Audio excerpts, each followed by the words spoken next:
Le llamaban el primer presidente civil, pero también el ratón Miguelito. ¿Sabes qué mañas tenía para ganarse este apodo? ¿Qué herencia nos dejó el sexenio de Miguel Alemán?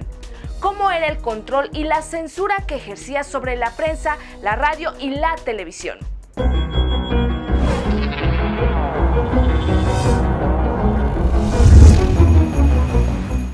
Hola, mi nombre es Cecilia Arriola y antes de continuar te invito a que te suscribas al canal, activa la campanita para que te lleguen todas nuestras notificaciones. Y ahora sí, comencemos.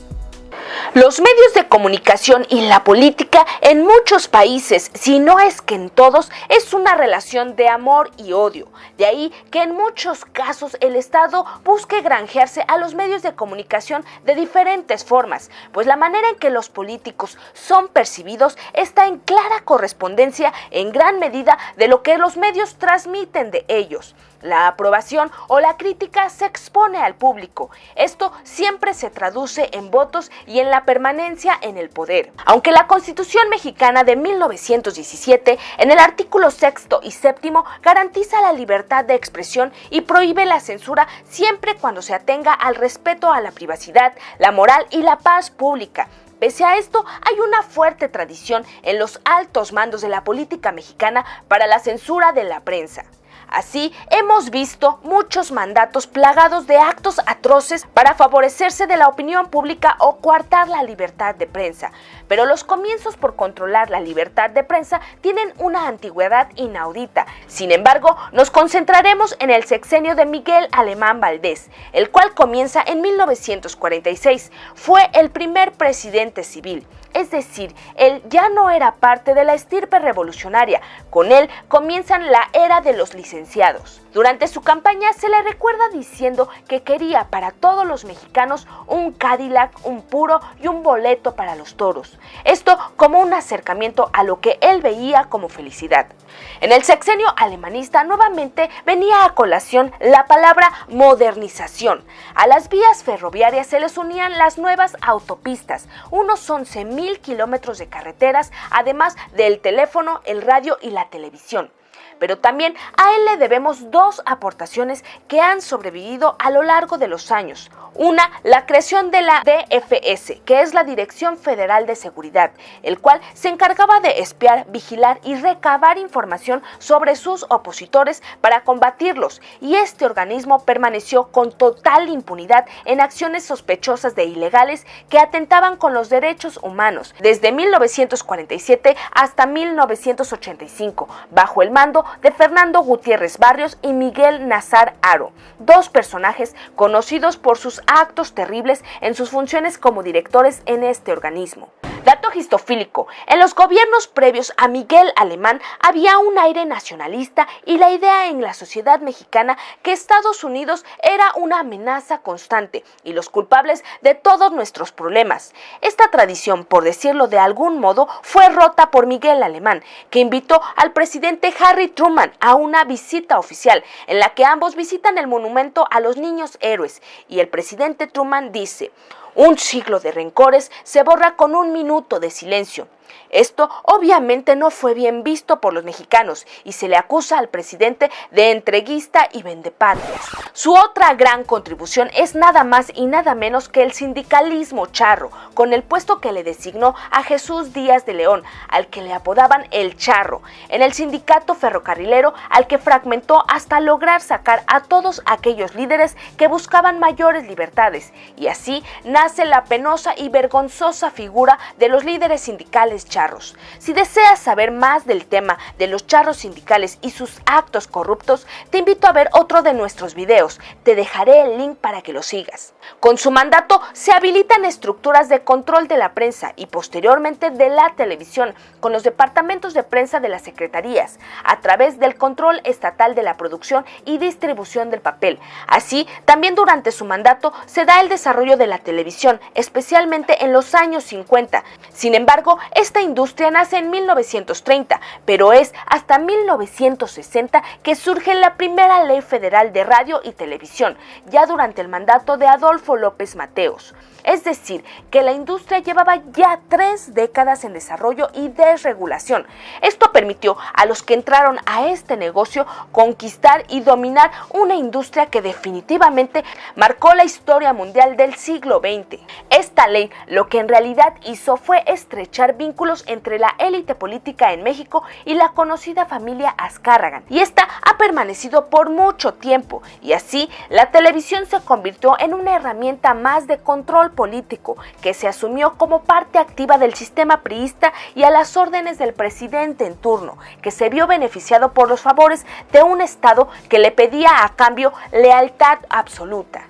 Pero la idea de dominio y censura a los medios de comunicación por parte de Miguel Alemán comienzan antes de su periodo de gobierno, cuando dio un duro golpe al periódico Novedades, con el objeto de utilizar a ese periódico para satisfacer sus ambiciones políticas como candidato a la presidencia, e inició una campaña difamatoria contra la publicación. Para ello se difundieron datos falsos acerca de la situación laboral dentro del periódico. En este sexenio se establecieron los pagos extraordinarios a periódicos y periodistas, el llamado posteriormente chayote o embute, pero también las sistemáticas represiones. Desgraciadamente, la prensa de la época tenía 2 opciones: dinero o censura. Dato histofílico: paradójicamente, durante la gestión de Miguel Alemán se estableció en 1949 la primera escuela de periodismo, y en el último año de su mandato, el Día de la Libertad de Prensa, el 7 de junio de 1952. Aunque la idea de la celebración de ese día se da en una especie de homenaje al presidente, al invitarlo a un banquete organizado por un grupo de empresarios, periodistas e intelectuales, entre los cuales estaban José García Balseca, Rómulo O'Farrill, Rodrigo de Llano y Martín Luis Guzmán, entre otros. Este último, también autor del Águila y la Serpiente, redactó la invitación que circuló en los diarios, expresando la deuda de la prensa con el presidente Miguel Alemán Valdés, diciendo así: la prensa mexicana, integrada por los diarios, semanarios y revistas serios y de carácter informativo, durante los 4 años y medio ya transcurridos dentro de su periodo, ha sido el constante y escrupuloso mantenedor de la libertad de prensa.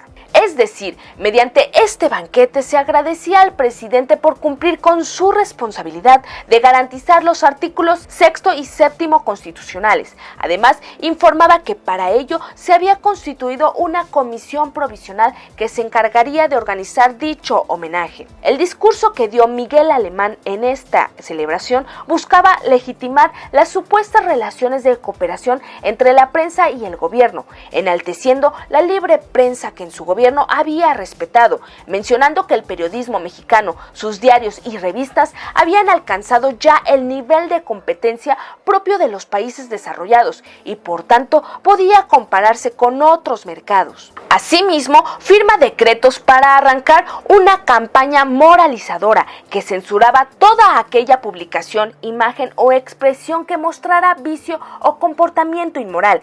Ese mismo decreto se extendió hasta espacios que eran considerados como los generadores del vicio, como centros nocturnos, el cine y el teatro. Pero ahí no paró, incluso hubo censura e intolerancia contra algunas obras literarias, como Yerma de Federico García Lorca o La danza macabra de Strindberg, las cuales fueron retiradas de la programación de los teleteatros en los inicios de la televisión en el país. Así, tanto el cine, teatro y espectáculos en general eran vigilados por la Secretaría de Gobernación, la cual estaba encargada de revisar el contenido político de las cintas. Sin embargo, el desarrollo intenso de la televisión mexicana durante su mandato no solo le permitió ser el primer presidente de México que pudo transmitir sus informes anuales por este medio, sino que también le representó un negocio del cual se benefició personal y políticamente. Primero, encargó a Salvador Novo y a González Camarena un estudio de la televisión en Estados Unidos y Gran Bretaña, específicamente en los modelos privados y públicos, para poderlos adoptar en México.